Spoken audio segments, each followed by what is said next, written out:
Houston has had internal conversations about possible trade partners. So, Acho, what should the Texans do about Deshaun Watson? Big dog, they don't have a choice. The Texans are held hostage. They should do what Deshaun Watson wants them to do. Really? Marcellus, you know how hard it is to find a top-5 quarterback in the NFL, obviously. We all know how hard it is to find a top-5 quarterback. And Deshaun Watson has consistently proved that he is top-5. His first year in the league, he was playing at an MVP caliber level, tears his ACL. Will Deshaun Watson be back? That was the question. Then this year, he plays at another top-5 quarterback level, but the Texans, because their infrastructure is terrible, they win no games. So, unfortunately, it is very counterintuitive to society, but these very rich, older gentlemen and women running this team are going to have to defer to the longings of this 25-year-old kid in their eyes. But the fact of the matter is, you better do what Deshaun Watson wants you to do, because if you lose Deshaun Watson, then you just about lose everything as far as imminent success. Much easier to find a head coach that you can choose from than it is to find a quarterback that you can't choose from. So unfortunately, Texans, your hands are tied. What Deshaun Watson wants you to do, it's probably in your best interest that you do that. Interesting. We're going to have a conversation here, my dog. Please, preferably. Glad it's not on MLK Day. Good Lord. I would want to be more peaceful than this may go. Here's my answer to this question. Get rid of the problem. And if that includes him, then it does. Let me tell you why. Deshaun Watson's been all over the place with this one. One place he shouldn't have been is on Twitter. Cryptic messages or just indirect messages, whatever it is, fanning the flames. Oh, come on. You're a franchise quarterback, Deshaun Watson. He told people don't protest. Well, that's after 2 to 10 and all these other ones. I don't even stay on Twitter like that to know, but I do know. Come on, man. You're a franchise quarterback. You got to act like a franchise quarterback in all situations. We know on the field, when a receiver drops your pass, you can't go, You know who does that? Quarterbacks trying to make a name for themselves. When you are a made man like Deshaun Watson, you know what they got to do? Tom Brady does it every time. Aaron Rodgers does it every time. They go, because they know they're going to be on the other end of the stick one time very soon. Here's the thing. Context matters. And in this situation, I'm going to tell you what ownership is thinking. This is one thing I've learned in my age, in my experiences, that the other side of the table needs to be understood before you start throwing your blows. Know who you're fighting against. Yes, sir. Okay, styles make fights, okay? Know who you're fighting against. Know who Cal McNair is and know what Cal McNair stands for in this conversation. And be as specific as possible. Let's not generalize. Let's talk about Cal McNair in this situation. Deshaun Watson is a top 5 quarterback, no doubt. Okay, respect. But you know that all the top 7 quarterbacks made it to the postseason except one? Him. Okay, so you know what they're saying? Interesting. Deshaun Watson, I asked of you, your 29 wins in 4 years and your 2 playoff appearances, what is the drastic difference between you and the 29 wins we had the 4 years before you? Don't do this, Marcellus and the Wiley. 2 playoff appearances. Don't do this, Marcellus Wiley. It's been a peaceful show. No, hey, you can argue with numbers all you want. They're going to stay the same. You may change. Here's the thing. The question of what Deshaun Watson has done for the Texans is the answer to what the Texans should do for Deshaun Watson, outside of pay him $160 million for him not to take his top 5 self and his team to the playoffs. So here's the thing. This is going to get real gangster. And this could still end in a win-win situation. Here's how it's a win-win. Deshaun, we have embarrassed you. We have upset you. We have irritated you. Whatever you are in your feelings, but you are there. Fine. We don't have a first-round pick. We don't have a 2nd-round pick. We don't have a lot of picks. We could get a lot of picks for you, Deshaun Watson, if you don't want to come to the table and be amicable about this situation. So my last situation that I point to is look at this.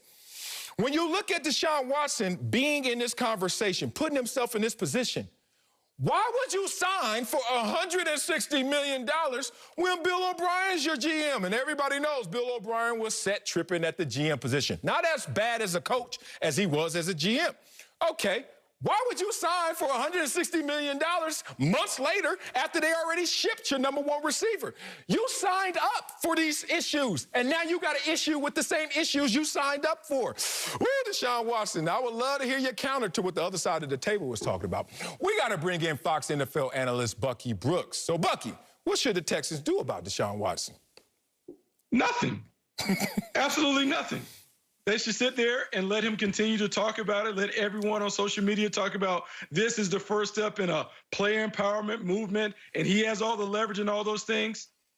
It's inaccurate. It's not true. Quietly, when they did they kind of made a provision in the 2020 CBA, they made it very punitive to hold out. And so when Deshaun Watson signed his contract and he got $27 million as part of a signing bonus, as part of a 4-year, $160 million extension, he signed up to be the franchise quarterback of the Houston Texans. Now, he was really smart and ahead of the game when he put in a no-trade clause, but he is not going to be traded because they have all the leverage here, the Houston Texans, because they paid him. He agreed to the deal. Now, he can kick up dust and make a stink and do all these things in public, but when it comes time to play and to report to training camp, he has to report to training camp. But the fines are so hefty that he can't avoid it. And so when people talk about him withholding his services, he can't withhold his services unless he's willing to walk away from significant money. And we all know when it begins to hit you in your pocket, that is when things happen. And so they can put up with all of the outside noise and all of the speculation and the fantasy football trade speculation that we will make on sports talk, TV, and radio. But at the end of the day, he has to report, he has to come and get his money, and he's going to get it. So the Texans can listen. They can try and meet him halfway. They can offer him an olive branch and really improve the communication that has been lacking. But he's not going anywhere. The Houston Texans have a franchise quarterback, and he is going to stay in Houston. Here's what I'll say. I'm going to say two things. First, I'm going to agree with you, Bucky, and Marcellus to a point and say, why does everything always got to be a power struggle? Man. Like, we're turning this into a fight when there's a very simple resolution. Communication. What they say, nobody wins when the family feuds. Texans, y'all aren't going to win, and Deshaun, he might not necessarily win because y'all are feuding. We don't have to make this into a struggle. Let's just talk about it. Now, Bucky, I got to push back on you. I'm going to say two names, and y'all can try to draw the conclusion and find the through line. Remember when Earl Thomas didn't necessarily want to play for the Seahawks? He didn't just not show up. He just showed up and had some injuries. Remember when Jalen Ramsey wanted out of Jacksonville? He didn't just not practice. He just happened to have a back spasm here, a messed up foot there, personal issues here. So technically, y'all can't find me because I'm hurt. Now, I'm going to let y'all find the through line and the point of connectivity between Earl Thomas, Jalen Ramsey, what and up, Deshaun Watson. But all I'm saying is this. Don't think that players are not smart enough to find the loopholes in, well, Deshaun Watson, we're going to find you if you don't practice. Well, man, I'm hurt, so I don't know what you want me to do. I messed up my thumb earlier today. I messed up my pinky yesterday, so I'm hurt. I'm not choosing not to practice. I'm injured, coach. I don't know what you want me to do. You can't find me for being hurt. Players are smarter than they ever have been. Agents are smarter than they ever have been. Don't question Deshaun Watson, because what Deshaun Watson wants, more than likely, Deshaun Watson is going to get. Like Jalen Ramsey got what he wanted, and at the time, Earl Thomas, who was the highest paid safety when he left Seattle, got what he wanted. The difference is Deshaun Watson, those guys were seeking to get their money. Boom. He already has his money. Ta-da. And if you're Houston, Houston can just sit and wait. And if he wants to play the injury game and all those other things, like, that's cool. But if you're the Houston Texans, like, we understand that this is a long play, not a short play. Because if you're Nick Casario, what you're doing is you're trying to reestablish the culture in Houston. You cannot let the players have all of the say when it comes to how the organization is going to be run. Now, I understand the franchise quarterback is different than any other player on the thing, and it is a cooperation. So we need to mend the fences from a communication and trust standpoint, but I'm not letting Deshaun Watson walk out of the building. And so if he's injured and hurt, that's cool, but how long is he going to play that game? Is he willing to play the hurt game for an entire season and withhold his services through an injury? Well, let's see if that really plays out. Because at some point, he has to come and he has to play. And if I'm the Texans, I'm willing to play this out. Yeah, man. Deshaun Watson, such high character, such high performance. Does he really want to compromise and undermine that character right now to go through this process. And what is this process? You're fighting ownership for the same power that you want to possess.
Soon. Here's the thing, context matters. And in this situation, I'm gonna tell you what ownership is thinking. This is one thing I've learned in my age, in my experiences, that the other side of the table needs to be understood before you start throwing your blows. Know who you're fighting against. Yes, sir. Okay, styles make fights, okay? Know who you're fighting against. Know who Cal McNair is and know what Cal McNair stands for in this conversation. And be as specific as possible. Let's not generalize. Let's talk about Cal McNair in this situation.